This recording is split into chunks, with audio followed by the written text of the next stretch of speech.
Hello and welcome to Chapter 35, this fifth section. We're going to cover the Holocaust just by itself, of the American pageant for any U.S. history class. We're doing American World War II. When the Nazis liberated Europe, when the Soviets and the British and the French and the Americans went across Europe, the true horrors of the Nazi evil regime really came to light. With the Holocaust. And so a lot of this information actually came from a seminar I went to with the curator of the National Holocaust Museum. So I hope it is accurate, and I hope it helps you understand the Holocaust a little deeper.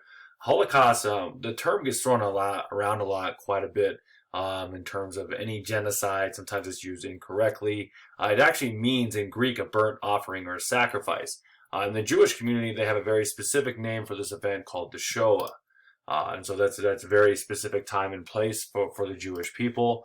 Anti-Semitism goes back to ancient times. It predates the birth of Christ. You can go back way back to, to the Egyptians. We're talking 3,000 BC, that there's anti-Semitism. And it's persisted throughout the centuries into modern times and all the way up to the 20th century. Anti-Semitism was a very popular notion in Europe, sadly. The Nuremberg Laws, once the Nazis took over, 2 years later, they legalized the Holocaust. So the subjugation and the segregation of the Jewish people, the taking away of their rights, was all legally done by the Reichstag, which we know was not truly democratic because of the Nazis and what they did, but they did have a legal basis based on their control.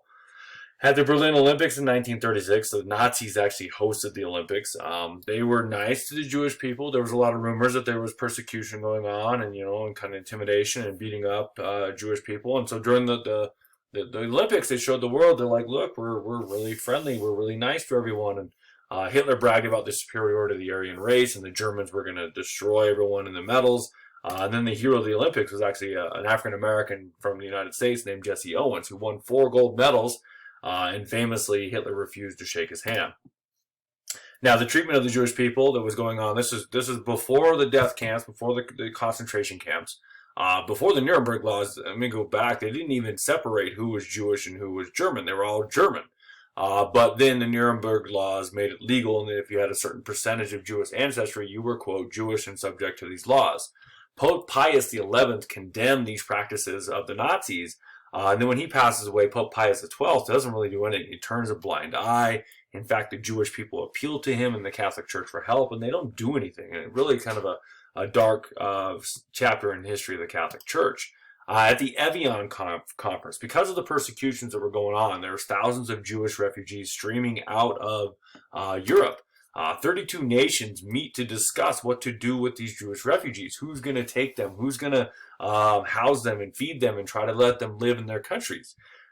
President Roosevelt thought it was maybe not a very big deal, so he sent his fishing buddy, not the Secretary of State or the Vice President or someone in the cabinet, his fishing buddy.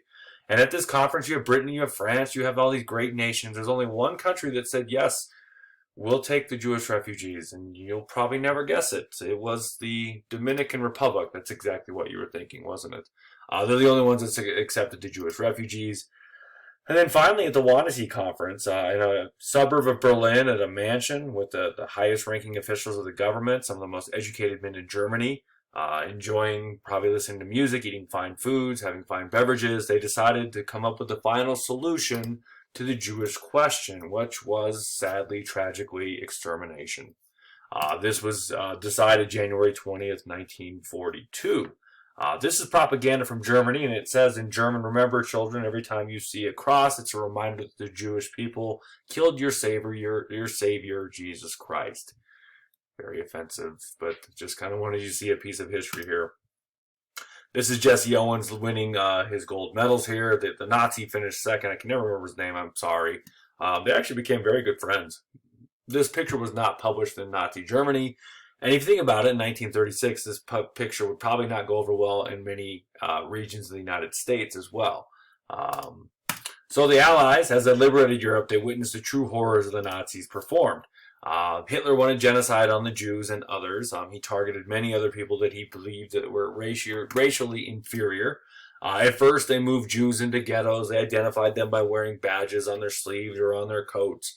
And eventually, they had to to use a euphemism, they liquidated the ghettos, meaning that they murdered as many as they could and moved the ones that were essential to the war effort that had a trade to slave labor camps. It's after the Wannsee Conference that they come up with their concentration camps, their death camps, to do it on a large scale. Because initially, the Nazis simply shot the Jews, which was time-consuming and it was stressful, and it was hard for the troops. And so they came up with a way to almost like a factory for killing, and where they gas hundreds of Jewish people at the same time and then burn their bodies to dispose of the remains. So these concentration camps would kill in mass numbers. It took vast amounts of resources to carry it out. To kill 6 million Jewish people and over 11 million people total takes an enormous amount of manpower, logistics, materials to build these camps, fuel for the railroads, using the railroads, using those trains that could be used to haul troops, to fuel the tanks. It actually hurts the war effort and hurts their effort to win the war. At Auschwitz alone, there was 1 to 2 million people killed in that death camp. Overall, 6 million Jewish people were killed. In total, 11 million were killed. In addition to the Jewish, you have the Poles, you have Slavs, you have Gypsies, you have Jehovah's Witnesses, political dissidents, Soviet POWs, homosexuals, actually, people with disabilities, and people with handicaps. So wartime Holocaust. So the big question is, why didn't the governments do anything? Why didn't the Allies try to help? So rescue options kind of were on the table once it began from 1942 on. There was word of death camps that first reached the Allies in August 1942, but there's utter disbelief that this was going on. The Allies and the British kind of published these reports, and the United States felt like they were duped by the British in World War I with their propaganda. A lot of things the British said weren't really true, and so America was a little leery to go, I don't know if we believe you. You got us that one time. The reports were finally confirmed on December 10th, 1942. A week later, Roosevelt and Churchill announced that the leaders of the Nazis, of the Axis, would be tried for war crimes for what they were doing. At the Bermuda Conference in April 1943, there was the discussion of possibly rescuing the Jewish people and then where to take them. Britain refused to discuss their quasi-possession, their colony of Palestine, which is the Jewish homeland going back 2,000 years. That was not on the table at that time. Romania actually bargained 70,000 Jews. They basically said, look, we'll give you 70,000 Jewish refugees, we'll save their lives, give us a cash payment. And this preliminary agreement was set up. However, it violated the ABC-1 agreement, where they called for unconditional surrender of the Axis powers, and so it was called off. And so most likely these Jewish people were sent to the camps, and probably a good majority of them were murdered and killed by the Nazi government. On January 1944, there's a report by Secretary of Treasury Morgenthau called On the Acquiescence of Murder of the Jews. Basically, it was a report that this was going on, that our government is almost allowing it to happen. And it kind of opened the eyes of Roosevelt that something needed to be done. Because of that, he creates, as we mentioned in previous videos, the War Refugee Board to allow the refugees to come in, to kind of bend the numbers in terms of immigration law. And the U.S. then used its influence and tactics to save 200,000 Hungarian Jews through the underground, through rescue efforts. There was a formal proposal to bomb the railroads in 1944 that led to the death camps. It just logistically was not possible. It was going to take away from the war effort and the big aim of winning the war. By the way, I forgot to mention on the previous slide, that was a famous picture called The Little Polish Boy. And this is really the true architect of the evil that is the Holocaust. That's Heinrich Himmler. He was one of the most powerful men in the Nazi government. This is the sign from Auschwitz, Arbeit macht frei, which is German for work makes free. And so basically, if you worked, you got a trade, you lived. If you were not a benefit to the Nazi government, to the war effort, you died. And this sign was actually made by slave laborers, by Jewish refugees or Jewish slaves.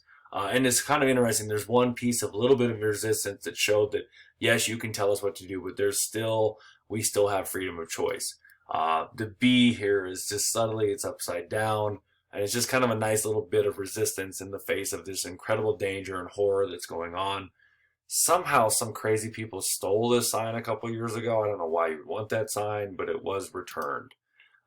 Incredible picture of the liberation of the Jewish people, the prisoners at the end of the war, have always been, it's remarkable, the woman's face here. At the same time, you can see happiness, you can see sadness, you can see pain, tragedy, relief going on, and there's just so many emotions in that woman's face. And then, of course, in the background, you have a teenager being a teenager, just because kids do things that are kids' things. This is the horror that is the Holocaust there. And that's all I have for today. If you have any questions, let me know. We're going to finish up the chapter in the next one.